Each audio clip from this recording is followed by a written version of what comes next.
Welcome to Secrets of Tomorrow's Leaders. My name is Koren Young from RK Studios, and this podcast is produced in partnership with JCI Santa Clarita.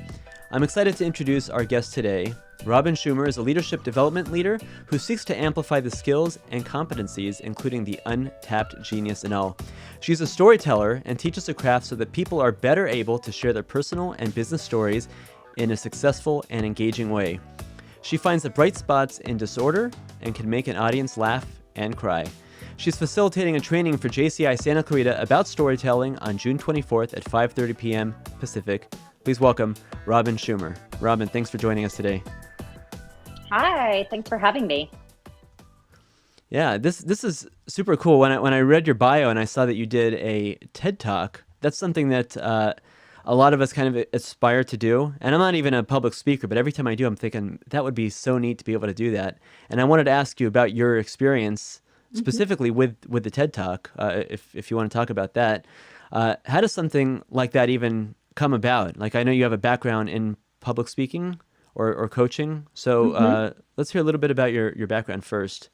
Yeah, so I have heard a couple of really influential speakers where I work at Johnson & Johnson choose to be vulnerable and share their stories and talk about times that they've been in therapy or fighting with their families or having some struggle in their lives. And they really motivated me and made me realize that I have nothing to be ashamed about sharing the stories that shaped me.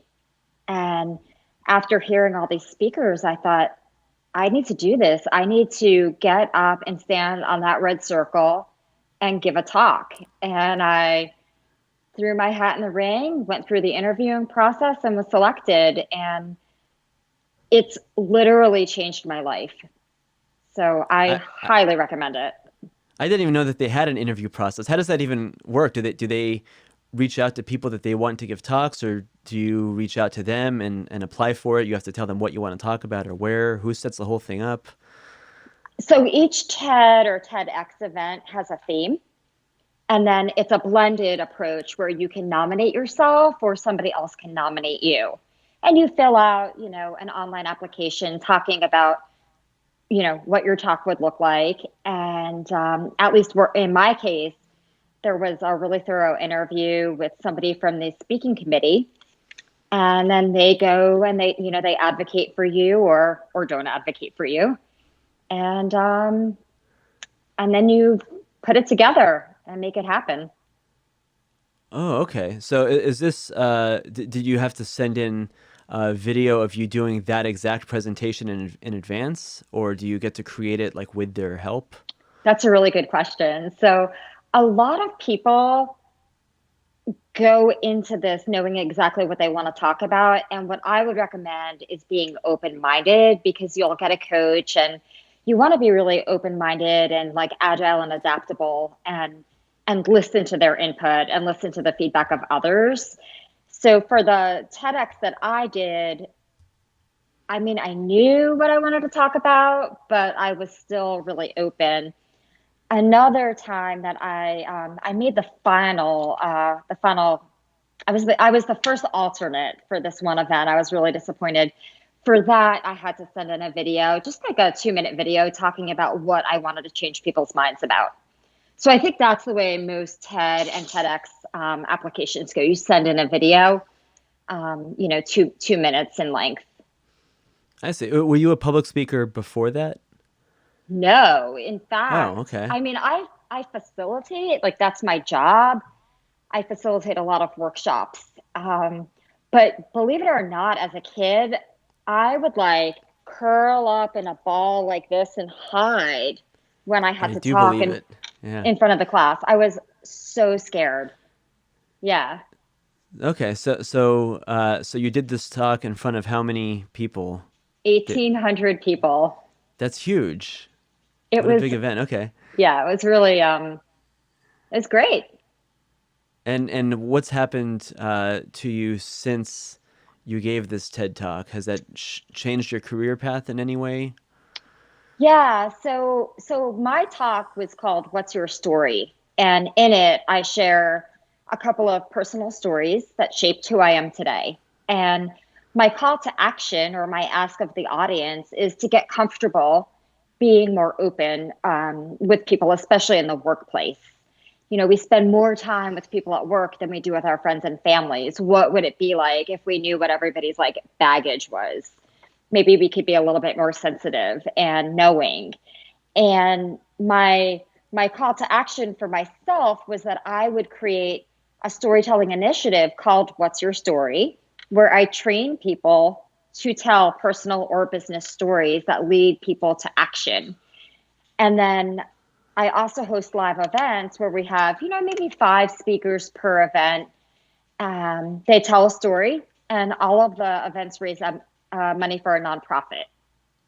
Oh, that's so And cool. so it's literally changed my life because I've got this like side hustle now that I do that brings me so much.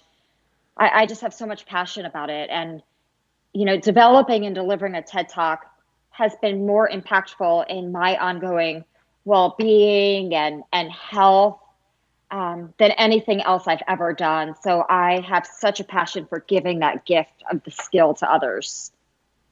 Do you give a lot of different presentations now, or are they all kind of the same in the same vein as What's Your Story? So I facilitate a variety of different, workshops that are all interactive and super engaging. I have a workshop on coaching so that people can advocate for themselves and others. I've got the storytelling workshop. I have a branding workshop where everybody develops their a narrative and an infographic describing who they are in the workplace. It's excellent for networking. And then I have a variety of other workshops that I do as well. So I really have a passion for helping people, like you said in my bio, to, amplify their skill sets.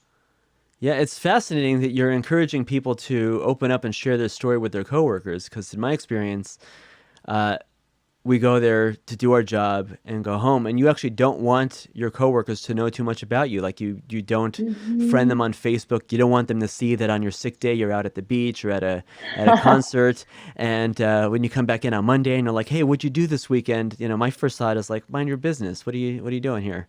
So that's really interesting. The culture where I work is very, very relationship oriented.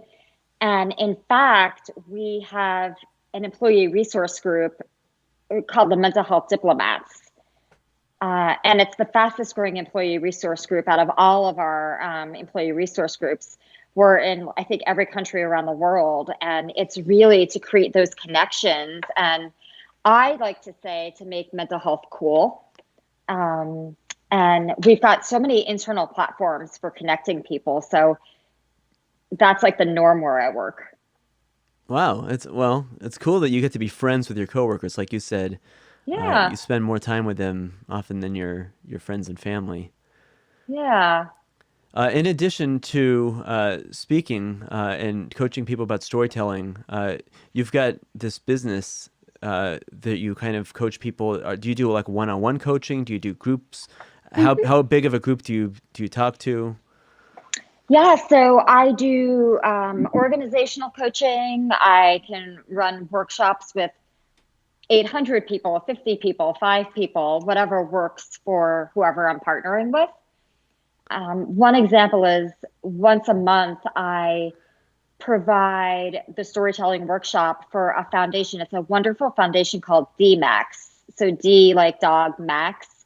Uh-huh. And they're a nonprofit that provides funding for colleges to have these chapters where students can get together and talk about mental health.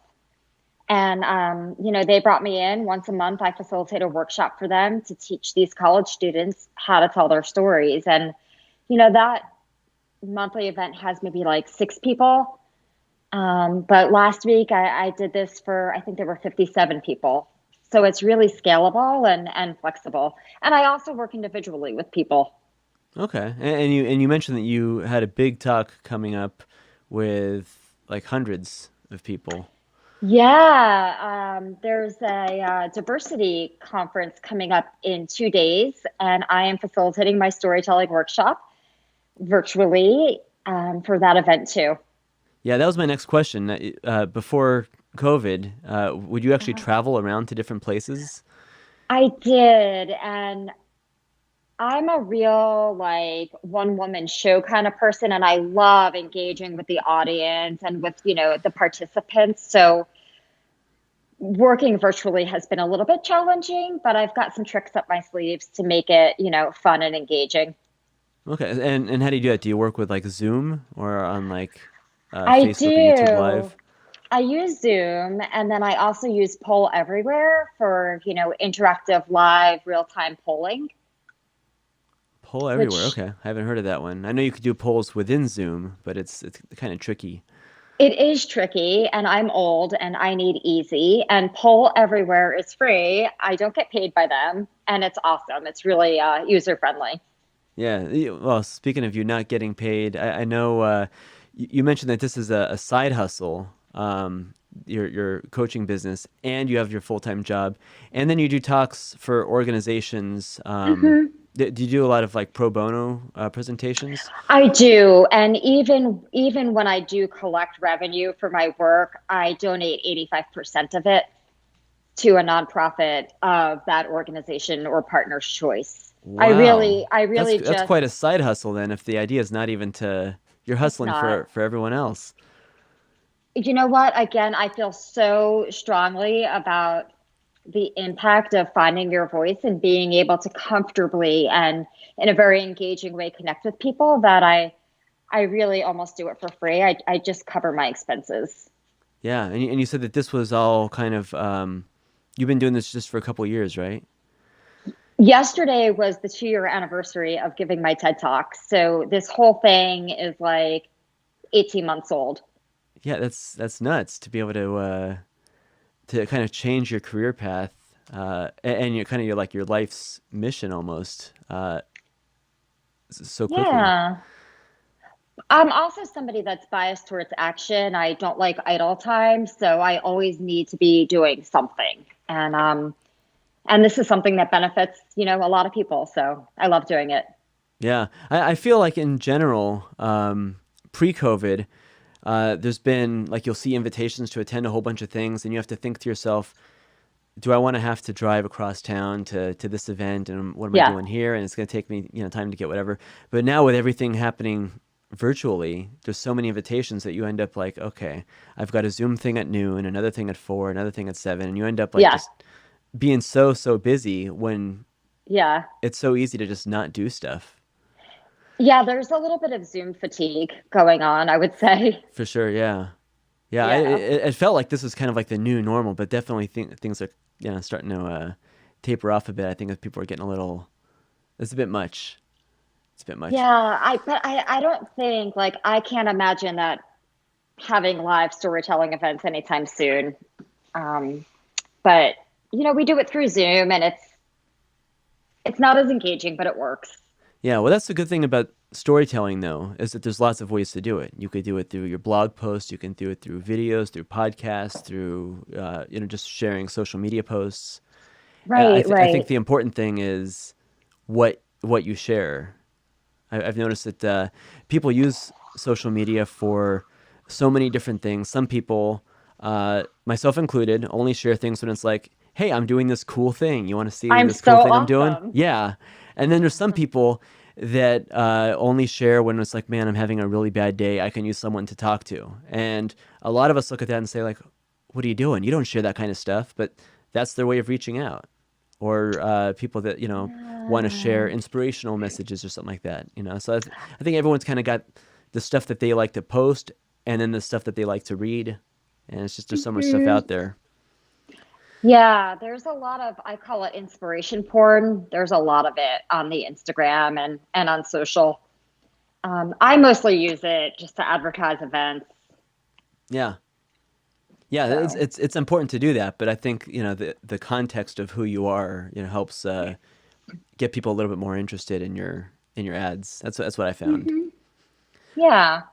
Cool. Well, I'm really looking forward to your presentation with us on June 24th. That's at 5 p.m. For information about that, people can check out jcisantaclarita.com or on our Facebook page.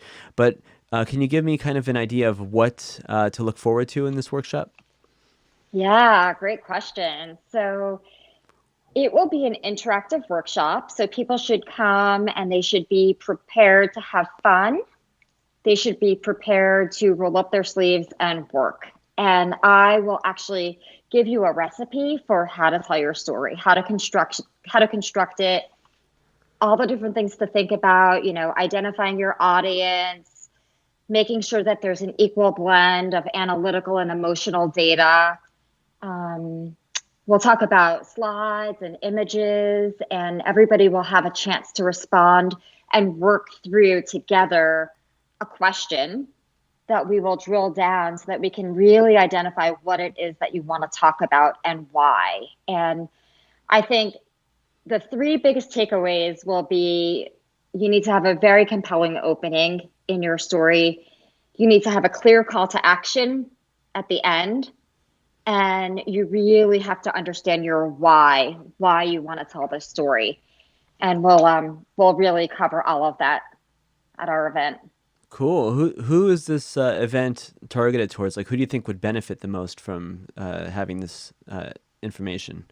The storytelling workshop. Uh-huh.